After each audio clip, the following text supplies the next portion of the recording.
दांतों का सड़ना, आपने कई बार देखा होगा ना कि दांत सड़ जाते हैं, tooth decay, cavity in teeth, कुछ भी बोल दो, cavity formation in teeth, that is दांतों का सड़ना। आखिर ये होता क्यों है? कई बार बोलते हैं ना पेरेंट्स बच्चों को कि ज्यादा मीठा मत खा, तो एग्जैक्टली बिल्कुल सही बोलते हैं, क्योंकि हम दांतों की प्रॉपर केयर भी नहीं करते हैं। ठीक है, तो ये किस कारण होता है कि मान लो ये चुन्नू नाम का लड़का है, इसका नाम है दैट इज चुन्नी लाल। क्या नाम है इसका? चुन्नी लाल। अब ये चुन्नी लाल क्या करता है कि चॉकलेट बहुत खाता है, मीठा बहुत खाता है, जिसमें क्या होता है शुगर प्लस स्टार्च। जो कोल्ड ड्रिंक वगैरह पीता है, जो चॉकलेट वगैरह खाता है, जिनमें शुगर और स्टार्च बहुत ज़्यादा होती है, खा लेता है, चप्पड़ चप्पड़ खाया जाता है, पर ऐसे नहीं कि भाई मैं ब्रश कर लूँ।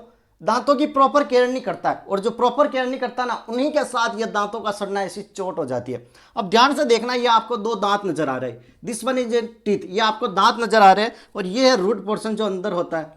ये बाहर की साइड आपको जो नजर आता है, दिस वन इज टीथ का टीथ वाला पोर्शन। तो दांतों के ऊपर क्या होता है कि ये जो एरिया है ना, ये वाला, इस एरिया और इसके बीच में ये वाला जो एरिया है, इसको हम बोलते हैं दैट इज इनेमिल। इनेमिल किससे बना होता है? That is calcium phosphate. ये जो इनेमिल होता है कैल्शियम फॉस्फेट से बना होता है। यहां तक समझ में आ गया, कैल्शियम फॉस्फेट से हमारा इनेमिल बना होता है। अब ये चुन्नी लाल क्या किया कि इसने बहुत सारी चॉकलेट खा ली, बहुत सारी कोल्ड ड्रिंक वगैरह पी ली, जिसमें शुगर और स्टार्च होता है। ठीक है, शुगर और स्टार्च होता है, और हमारे मुंह के अंदर क्या होते हैं? बैक्टीरिया होते हैं। ध्यान से देखना लॉजिक को, हमारे मुंह के अंदर बैक्टीरिया होते हैं, कुछ गुड बैक्टीरिया होते हैं, कुछ बैड बैक्टीरिया होते हैं। गुड बैक्टीरिया तो ठीक है, अच्छे लोग हमेशा अच्छे होते हैं। सब लोचा किसका होगा? That is bad bacteria, bad bacteria का। ये बैड बैक्टीरिया ही खतरनाक होते हैं। अभी इस रामू चुन्नी लाल ने क्या किया कि शुगर स्टार्च वाले फूड बेवरेज खा लिए, ठीक है, इंटेक कर लिया, और दांतों के अंदर चिपक गए। वो दांतों के अंदर चिपक गए, इसने ब्रश नहीं किया तो वो दांतों के अंदर चिपक गए। रात को बंदा आराम से सो गया खा पी के, आराम से 7 से 8 घंटा इन बेड बैक्टीरिया को मिलता है। नाम ही है ना बेड बैक्टीरिया, बुरे साले। अब बुरे बैक्टीरिया क्या करेंगे? ये छोटे छोटे से बैक्टीरिया, छोटे छोटे से बैक्टीरिया है, यहाँ पर इसके ये लेयर आ गई, कौन सी? शुगर और स्टार्च की। ये बैक्टीरिया यहाँ पर आ जाएंगे कि चलो चिपको, यहाँ चिपक जाएंगे सारे बैक्टीरिया, और ये क्या करेंगे? यहाँ पर एसिड फॉर्मेशन करेंगे, एसिड। ठीक है, एसिड फॉर्मेशन करेंगे। क्वेश्चन पूछा जाता है कि below which pH tooth decay start, तो 5.5 से नीचे वाली पीएच होगी। ठीक है, टूथ डीके दांत सड़ना स्टार्ट हो जाएंगे जब पीएच फॉर्मेशन 5.5 से बिलो होगा। क्लियर है यहां तक? 5.5 पीएच स्केल पर बताया था ना कि 0 से 7 की रीडिंग होती है दैट इज एसिडिक, और इस साइड में एसिडिक नेचर बढ़ता है। जैसे जैसे 7 साइड की तरफ जाएंगे एसिडिक कैरेक्टरिस्टिक डिक्रीज करेगी। यहां तक कोई डाउट है? ओके। तो अब क्या किया कि यहां पर एसिड फॉर्मेशन हो गया, एसिड बनने लग गई। अब ये मैंने क्या बताया, इनेमिल जो कैल्शियम फॉस्फेट का होता है, ये हार्ड सब्सटेंस होता है, इस पर ये अटैक करेगा ये एसिड। और आपको पता है ना कि एसिड अगर व्हाइट मार्बल पर गिरा दो तो व्हाइट मार्बल खराब हो जाता है, वैसे ही व्हाइट जो हमारा इनेमिल है ये इसको डैमेज कर देगा। ठीक है, दांतों के ऊपर जो इनेमिल होता है इसको खत्म कर देगा, और खत्म करने के बाद क्या होगा, कुछ टाइम बाद यहाँ पर डिके स्टार्ट हो जाएंगे, यहाँ पर होल नजर आ जाएंगे। ठीक है, दांत खराब होना स्टार्ट कर देंगे, ब्लैक ब्लैक से स्पॉट नजर आते हैं, वहां पर अंदर होल हो जाते हैं, अपन कहते हैं ना कि, तो उसको ही हम बोलते हैं दैट इज टूथ डीके, दांतों का सड़ना। अब ये इनेमिल कैविटी जब खत्म हो जाएगी, उसके बाद क्या होगा, यहाँ पर व्हाइट व्हाइट स्पॉट फॉर्मेशन हो जाएगा। कौन सा? दैट इज व्हाइट स्पॉट बनेगा। व्हाइट स्पॉट मतलब फर्स्ट स्टेज जहां से आपका टूथ डीके स्टार्ट हो रहा है, मतलब यहां पर समझ लो आपका दांत सड़ना स्टार्ट हो गया है, स्टार्टिंग स्टेज आ गई।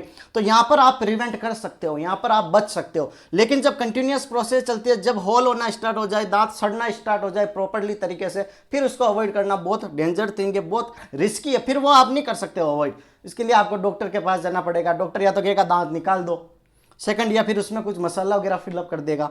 तो जहां पर ये व्हाइट स्पॉट बनना स्टार्ट कर दे दांतों पे, तो समझ जाओ हमारे दांत टूथ डीके स्टार्ट होने लग गया, स्टार्टिंग स्टेज आ गई। तो सर इसको अवॉइड कैसे करेंगे? अवॉइड करने के लिए हमें क्या करना पड़ेगा? फ्लोराइड का इंटेक करना पड़ेगा। फ्लोराइड को हमारे ज़्यादा यूज करना होगा। ठीक है, तो इससे बहुत सारे पेस्ट आते हैं जो फ्लोराइड के ही होते हैं। ठीक है, जैसे फॉर एग्जांपल आपने सुना होगा दैट इज सेंसोडाइन का आता है। मैं कोई यहाँ पर प्रचार प्रसार नहीं कर रहा हूँ। सेंसोडाइन में क्या होता है? फ्लोराइड होता है। तो इसको यूज करेंगे, इससे अगर ब्रश करेंगे तो ये लेयर वापस बनने लग जाएगी, ये फ्लोराइड इस पर आएगा, धीरे धीरे इनेमिल को वापस रिकवर करेगा, डीके की प्रोसेस को मिनिमाइज करेगा। क्लियर है? फर्स्ट थिंग तो ये। सेकंड, फ्लोराइड वाटर पियो, फ्लोराइड का इंटेक लो, कुछ भी फूड वगैरह हो। सेकंड कह रहा आप डॉक्टर के पास जाइए। डॉक्टर भी क्या करता है कि मसाला वगैरह फिलअप करता है, वो भी टेबलेट वगैरह देते हैं जिसमें फ्लोराइड की क्वांटिटी ज़्यादा हो। ठीक है, और थर्ड ये है कि अगर ट्रीटमेंट ना भी हो तो फिर वो यही करेंगे कि दांतों को निकालो, और दांत निकाल देंगे। ओके, रिफिलिंग वगैरह हो गया, यहाँ से आपको बेसिक पता चल गया कि वास्तव में टूथ डिके क्या होता है, दांत कैसे सड़ते हैं। तो इसको बचने के लिए हमें क्या करना है कि प्रॉपर दांतों की केयरिंग जरूरी है। अगर आप ठीक है मीठा खा रहे हो लेकिन आपने तुरंत उसके बाद कुल्ला कर लिया, ब्रश कर दिया, दांतों की प्रॉपर केयर कर दी, तो फिर ये किस पर जाकर चिपकेंगे ये बेड बैक्टीरिया। जब दांत साफ होंगे तो बेड बैक्टीरिया अपना काम नहीं कर पाएंगे, तो आपकी दांत की प्रॉपर केयर होगी। आप देखते हो ना कई सारे लोगों के दांत एकदम सफेद होते हैं, मोती जैसे दांत चमकते हैं और दांत बिल्कुल खराब नहीं होते।